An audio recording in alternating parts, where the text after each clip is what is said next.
오늘 주시는 하나님의 말씀은 누가복음 5장 1절에서 11절입니다. 무리가 몰려와서 하나님의 말씀을 들을새 예수는 게네사렛 호숫가에 서서 호숫가에 배 두 척이 있는 것을 보시니 어부들은 배에서 나와서 그물을 씻는지라. 예수께서 한 배에 오르시니 그 배는 시몬의 배라. 육지에서 조금 떼기를 청하시고 앉으사 배에서 무리를 가르치시더니 말씀을 마치시고 시몬에게 이르시되 깊은 데로 가서 그물을 내려 고기를 잡으라. 시몬이 대답하여 이르되 선생님, 우리들이 밤이 새도록 수고하였으되 잡은 것이 없지만은 말씀에 의지하여 내가 그물을 내리리이다 하고, 그렇게 하니 고기를 잡은 것이 심히 많아 그물이 찢어지는지라. 이에 다른 배에 있는 동무들에게 손짓하여 와서 도와달라 하니 그들이 와서 두 배의 채움에 잠기게 되었더라.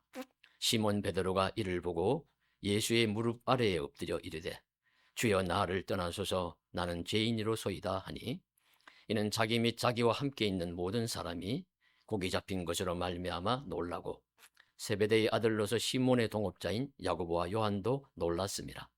예수께서 시몬에게 이르시되 무서워하지 말라, 이제 후로는 내가 사람을 취하리라 하시니 그들이 배들을 육지에 대고 모든 것을 버려두고 예수를 따르니라. 아멘. 한 해의 송년주일을 보내면서 정년복님의 우리 송년의 기도라는 시를 먼저 한 편 읽어드리고자 합니다. 한 해를 보내며 깨끗이 이별하게 하소서. 내 안에 오래 살아 내 삶의 일부가 되어버린 미움과 시기와 불평, 쓸데없는 불안과 걱정, 가슴 속에서 말끔히 도려내게 하소서. 단 한 번뿐인 나의 소중한 생을 갉아먹는 나쁜 생각들과 습관들을 한데 모아 활활 불태워버리고 새 삶으로 거듭나게 하소서. 정년복 시인은 고통과 절망을 묘사하면서도 궁극적으로 신앙을 통해서 구원을 희망하는 메시지를 던지는 시인으로 알려져 있습니다. 한 해를 보내며 드리는 송년의 기도에서도 깨끗이 이별하고 싶은 것들, 미움, 시기, 불평, 쓸데없는 불만과 불안과 걱정들, 이런 것들은 다 불태워버리고 깨끗이 이별해버리고 나쁜 모든 습관들 한데 모아서 모두 활활 태워버리고 새로운 삶으로 거듭나고 싶다는 소망을 기원합니다. 그와 같은 소망의 기도를 우리도 드리고 싶습니다. 지난 한 해 동안에 이별하고 싶은 것은 무엇입니까? 간직하고 싶은 것은 무엇인지요? 미움과 시기와 불평, 온갖 부정적인 것들은 우리도 다 불태워버리고 사랑과 믿음과 순종의 사람으로 거듭나고 싶으면 한 해를 보내면서 또다시 새해를 다짐하는 우리의 소원이기도 하고 각성이기도 합니다. 오늘은 시몬 베드로가 새로운 사람으로 변화되는데 큰 작용을 한 가지 사건을 살펴보고자 합니다. 시몬은 어떤 과정을 겪으면서 고기 잡는 어부에서 사람을 취하는 인물이 되었을까요? 말씀의 장면은 우리 시몬 베드로가 베드로 형제지요. 본래 이름이 시몬인데 예수님이 베드로라는 이름을 더해 주셨습니다. 성경에서는 시몬 베드로 이렇게 두 가지를 다 사용하고 있습니다. 이들이 지난 밤에 우리 그물을 열심히 했는데도 고기 한 마리 제대로 잡지 못했다고 해요. 그러니까 어깨는 축 늘어졌을 것이고 힘이 없고 그런 모습으로 그물을 씻고 정리하고 집으로 들어가려고 하는 그런 게네사렛 호숫가, 갈릴리 바다의 또 다른 이름입니다. 그걸 갈릴리 바닷가라고 해도 좋습니다. 그 게네사렛 호숫가에 예수님이 나타나신 겁니다. 그런데 예수님이 나타나시니까 어디선지 사람들이 막 몰려들었어요. 그러니까 예수님이 시몬에게 배에 올라가더니만 이 배를 좀 육지하고 거리를 띄워달라. 그 거리를 띄워야 이제 서로 부딪히거나 또 방해를 받지 않으니까 거리를 약간 띄우니까 거기에 앉으셔서 말씀을 증거하십니다. 낭랑한 음성으로, 은혜로운 말씀으로 이렇게 증거를 하시니까 이제 무리들이 조용히 듣고 그물을 씻으면서도 베드로도 들었을 거예요. 아, 대단하네. 어디서 이런 사람들이 왔지? 저 젊은 랍비가, 예수님은 당시에 랍비였을 것으로 보여집니다. 랍비가 말씀을, 특별한 말씀들을 하네. 다른 율법의 선생들과는 다르네. 막 이렇게 짐짓 놀라면서 그물을 씻는 일을 계속했을 것입니다. 어떻든지 사람들이 모여서 하나님의 말씀을 들었다는 성경의 증거는 아름다운 모습입니다. 우리도 아침부터 말씀을 듣기 위해 모인 사람들, 그들과 같이 예수님이 말씀을 증거하고 우리는 말씀을 듣는 그 장면 속에, 그런 아름다운 그림 속에 우리 주인공들이 될 수 있기를 간절히 소망합니다. 그런데 말씀을 마치신 예수님이 그 눈길이 그물을 씻으면서 이제 하룻밤의 고기잡이를 정리하려고 하는 시몬 베드로에게 향했습니다. 그리고는 말씀을 하십니다. 저 깊은 데로 가서 그물을 내려 고기를 잡으라. 저 깊은 데로 가서 그물을 내려 고기를 잡으라. 이렇게 말씀하십니다. 여러분, 이 말씀을 과연 시몬 베드로가 들을 수 있을까요? 듣기 어렵습니다. 금방 우리가 생각해도 못 들을 이유들이 줄줄이 나옵니다. 하나는 전문성입니다. 예수님은 목수의 아들이었으니까 목수 생활을 하셨을지 모르고 말씀을 가르치는 말씀 선생이지 고기 잡는 어부가 아닙니다. 어부에 대해서는 베드로가 전문가예요. 갈릴리 바닷가에서 뼈가 굵은 그런 전문가로서 언제 나가면 고기가 있고 어떻게 그물을 치면 고기를 잡을지를 누구보다도 잘 아는 사람에게 그것을 잘 모르는 문외한과 같은 선생이 깊은 데로 가서 그물을 던지라고 하니까 이 말을 들을 수 있겠습니까? 음악을 하시는 분 앞에 제가 음악의 전문가가 아니면서 아는 척하면서 조언을 하면 잘 들을 수 있겠습니까? 전문성이나 또 밤새도록 그물질 내서 고기를 못 잡은 경험으로 보아서나 들을 수가 없어요. 또 듣지 못할 이유는 육체의 피곤함 때문입니다. 사람이 일을 해도 열매가 많이 있고 결과가 잘 나타나면 뭐 힘이 없던 힘도 생겨가지고 잘 할 수 있지만 열매가 없고 성과가 없으면 있던 힘도 다 사라지고 축 처지게 마련인데, 그런 베드로 시몬에게 좀 빨리 그물 손질하고 지금 씻고 챙겨놓고 들어가서 쉬거나 잠을 자고 싶은데 다시 깊은 데로 가서 그물을 던지라고? 아이고, 난 못합니다. 이렇게 이제 손사래를 칠 수밖에 없는 그런 상황입니다. 셋째로는 이 일의 협력성으로 보아서도 순종하기 어렵습니다.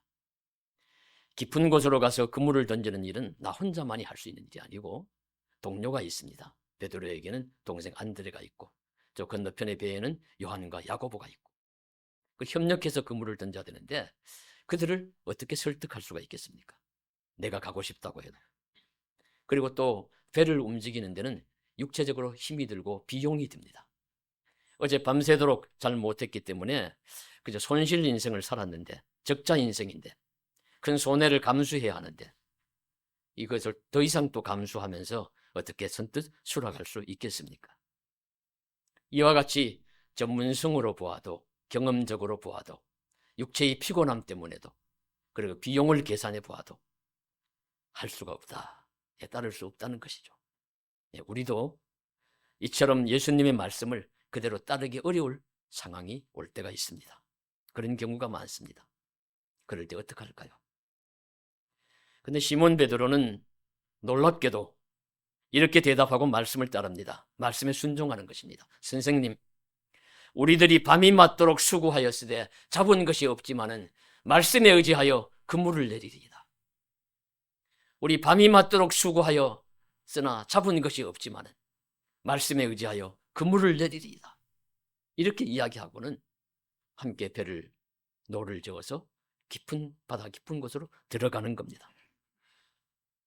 베드로가 어떻게 예수님의 말씀을 따를 수 있었을까요? 저는 두 가지 이유 때문이라고 봅니다. 하나는 시몬은 말씀드린 바와 같이 그물을 씻으면서 예수님의 말씀을 먼저 들었기 때문입니다. 말씀을 다시 드린 바와 같이 아무런 전 상황이 없는데 낯선 사람이 와서 상식과 이해에 잘 맞지 않는 말을 한다고 그것을 들으면 바보 같은 행동이죠. 그러나 시몬은 그물을 씻으면서 예수님의 말씀을 들었습니다. 놀라운 말씀을 들었습니다. 일반 랍비와는 다른 것과 같고 가르치는 일반 선생과는 다른 것 같은 생명의 말씀을 듣고서는 내심 놀랐을 거예요. 야, 신기하네. 젊은 사람이 대단하네. 저런 사람이 이야기하면 한 번쯤은 무슨 말을 하든지 들어보면 좋지 않을까? 이런 생각을 했을 겁니다. 그러던 차에 예수님께서 말씀하시니까 들은 것이죠.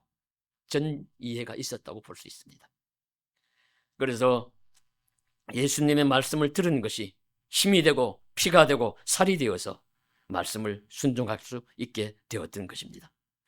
그래서 로마서 10장 17절에 우리 믿음은 들음에서 나며 들음은 그리스도의 말씀으로 말미암았느니라가 적용이 될 것입니다. 믿음은 듣는 중에 생겨납니다.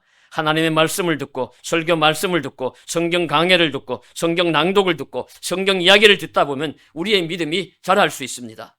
그물을 씻으며 곁에서 말씀을 들었던 베드로도 여기서부터 믿음이 시작이 되었습니다. 믿음은 들음에서 납니다. 우리도 말씀을 많이 들음으로 우리의 믿음이 강건해질 수 있기를 간절히 소망합니다. 그래서 우리가 말씀을 듣고 순종하는 삶을 살아야 하는데 말씀의 인생을 거는 것이죠. 말씀의 인생을 걸면은 손해보지 않습니다. 인생은 그 하나님이 책임져 주십니다. 꼭 큰 부자가 된다는 것도 아니고 세상의 큰 권세자가 되는 것도 아니지만 주 안에서 형통한 사람이 될 수 있습니다. 아브라함이 갈 바를 알지 못하고 주의 말씀에 의지해서 순종해서 나아갔을 때 그는 이스라엘의 선민의 조상이 되었습니다. 형통한 사람이 되었습니다. 이삭이 유순하고 온건한 사람이지만은 하나님의 말씀 붙드는 일은 붙들었을 때 그는 거부가 되고 형통한 사람이 되었습니다. 요셉이 고난 많고 굴곡진 인생을 살았지만은 하나님께서 요셉을 이렇게 인도하셨다고 시편 말씀에 이야기합니다. 시편 115편 17절 9절에서 그가 한 사람을 앞서 보내셨으며 요셉이 종으로 팔렸도다. 그의 발은 착고를 차고 그의 몸은 쇠사슬에 매였으니 곧 여호와의 말씀이 응할 때까지라. 그의 말씀이 그를 단련하였도다.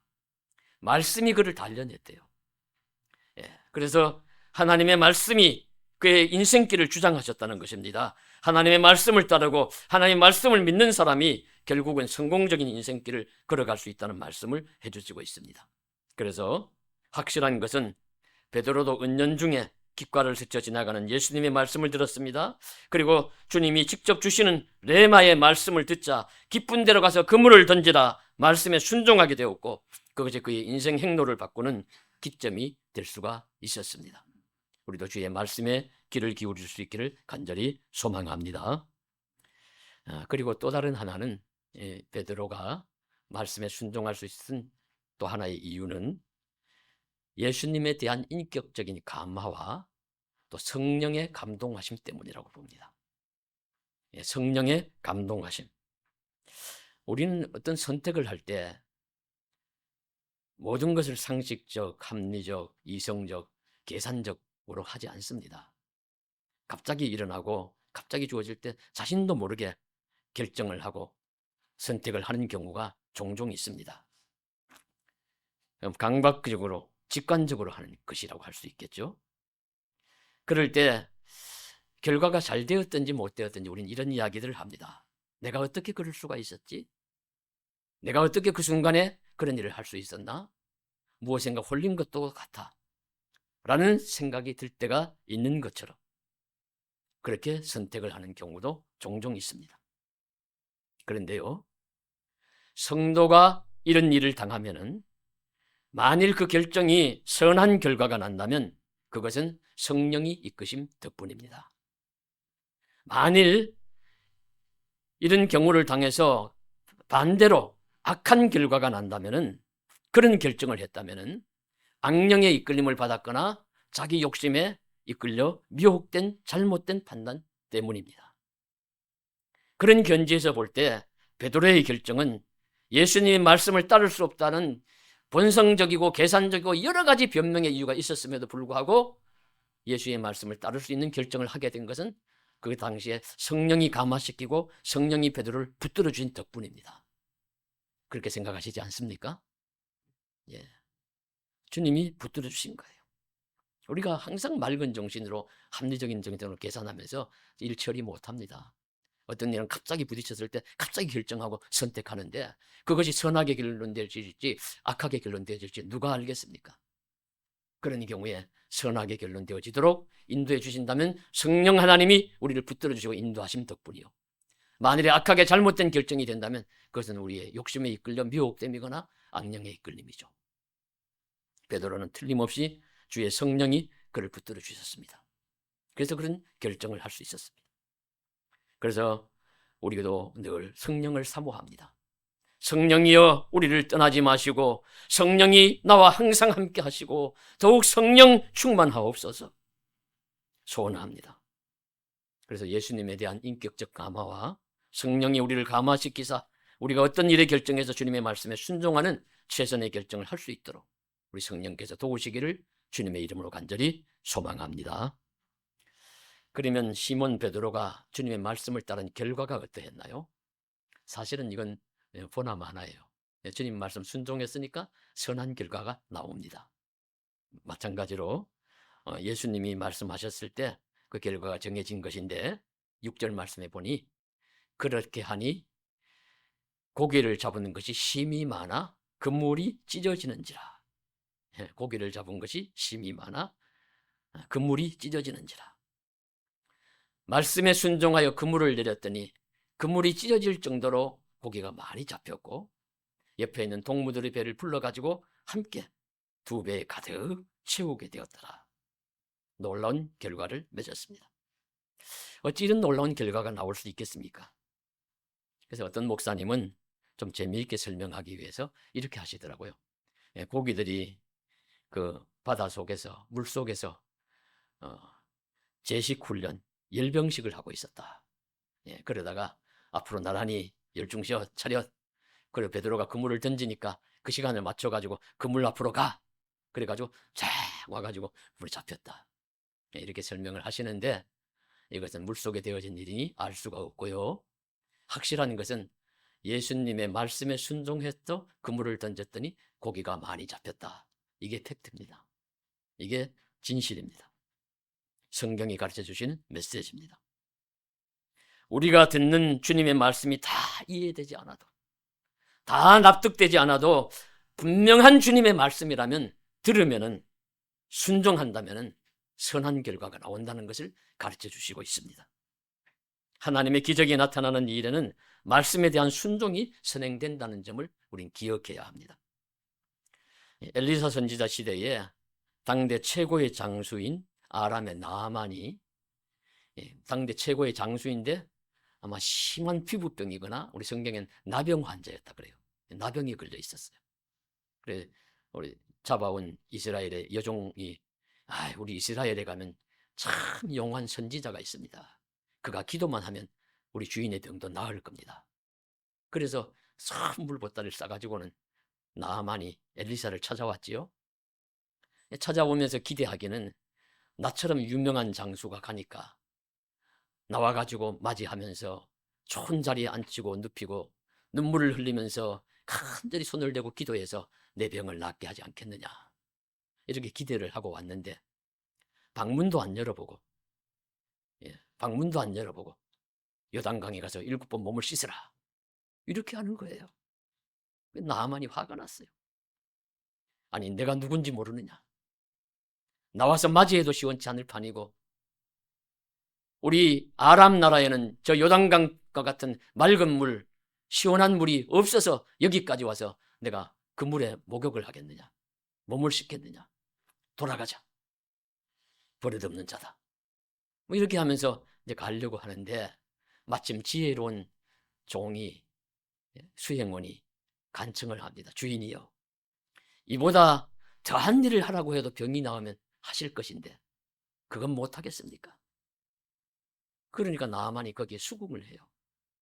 들었어요. 듣고는 따라서 요단강에 가서 몸을 7번 씻습니다.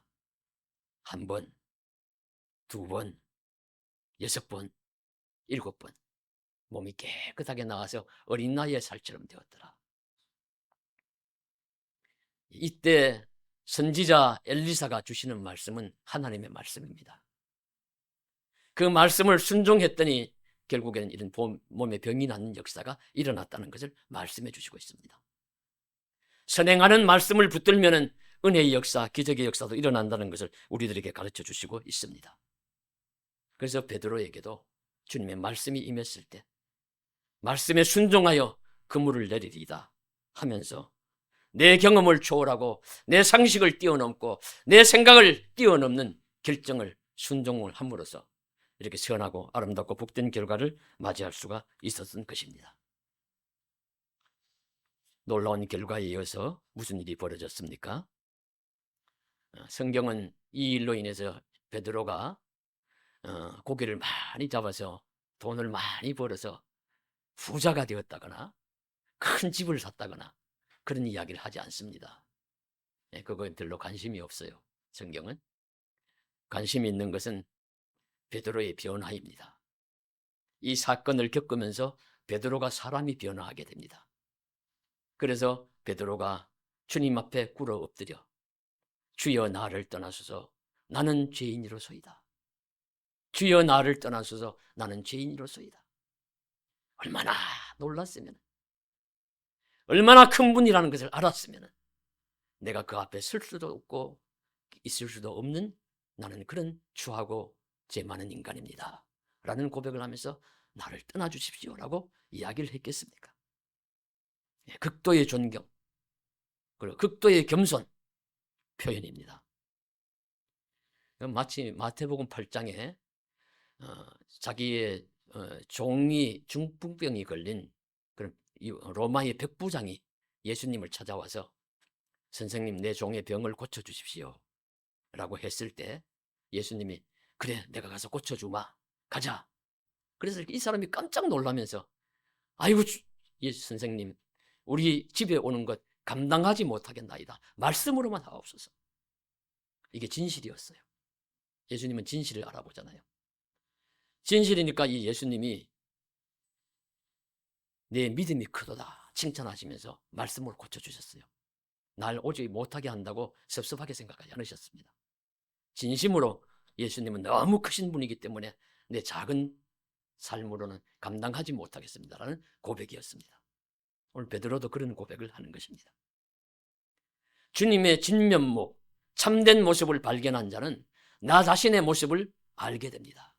나 자신의 모습을 보게 됩니다. 예수님의 진정한 모습을 발견한 베드로가 자신의 모습을 제대로 알게 되었다는 표현입니다. 주님 앞에 서니 내가 너무 더럽고 추한 죄인입니다. 이때 예수님은 맑고 깨끗한 거울과 같아요. 그래서 예수님 앞에 서면은 내 죄와 허물이 보입니다. 우리는 대체로 이런 맑은 거울 앞에 잘 서지 못해요. 제 어릴 때 생각만 해도 그때만 해도 평평한 거울 말고 좀 굴곡진 거울들이 있어서 우리 학교에 가거나 그러면 이렇게 보면은 눈도 한쪽이 커지고 이렇게 돌려보면 볼이 한쪽에 이만큼 축 처져서 나오고 그런 모습 여러분께서도 보셨죠? 그런 거울 보면 자기 모습 잘 못 알아봅니다. 또 혼탁한 거울, 흐릿한 거울 보면 다 미남이에요. 근데 그러다가 깨끗하고 맑은 거울을 보면은 점도 많고 주름살도 많고 흰머리도 많고 왜 이렇게 내가 추하냐 때도 보이고.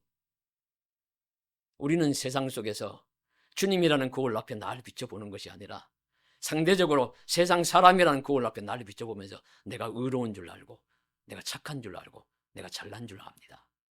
그렇지 않습니다. 예수라는 거울 앞에 서야 내 자신을 바로 볼 수 있습니다. 그래서 요한 칼빈은 기독교 강요 제1장에서 하나님을 아는 지식과 나를 아는 지식은 연결되어 있다고 이야기를 했습니다. 하나님을 잘 아는 지식을 가지면 나 자신을 잘 알 수 있고 내 자신을 진정으로 발견하려면 하나님을 발견할 수 있다고 말씀하고 있습니다. 하나님을 아는 사람은 나를 잘 알게 되어 있어요. 예수님의 진면목을 본 사람은 자기의 모습을 압니다. 베드로가 바로 그런 사람이었습니다. 그런 경우였습니다. 오늘 말씀이. 예수님의 진명, 너무 놀라우신 분, 너무 크신 분, 너무 기적과 같은 역사를 일으키실 수 있는 분, 은혜로우신 분. 나는 그를 감당치 못할 추하고 더러운 죄인입니다. 나를 떠나주십시오. 예, 진짜 떠나라는 말씀 아니죠. 예, 그저 감당치 못하겠다는 겸손의 표현입니다. 예, 하나님 앞에서 나 자신의 모습을 발견했습니다. 그래서 오늘 우리도 예수라는 거울 앞에 날 자꾸 비추어 보아야 합니다. 맑고 깨끗한 거울 앞에 비추어 보고 내가 의로운지 불의한지, 내가 때가 많은지 깨끗한지를 알지, 그러지 말고 사람 앞에 어떤 앞에 자꾸 비추어 보면서 자신을 판단하면 안 돼요.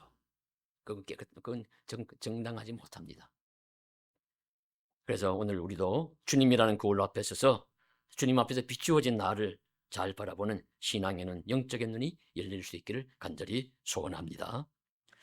이런 고백을 하는 베드로에게 주님은 무서워하지 말라, 이제 후로는 내가 사람을 취하리라 하심으로써 베드로를 나무라는 것이 아니라 새로운 사명을 주십니다.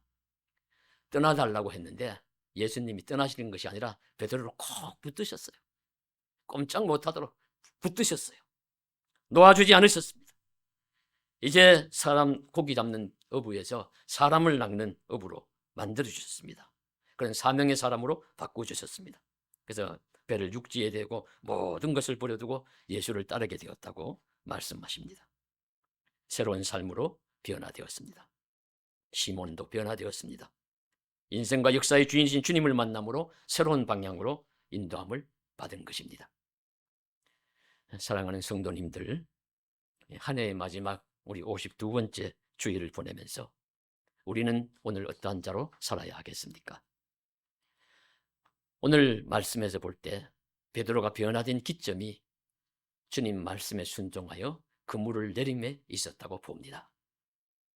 우리도 주님의 말씀에 의지하여 또다시 그물을 내려야 할 것입니다.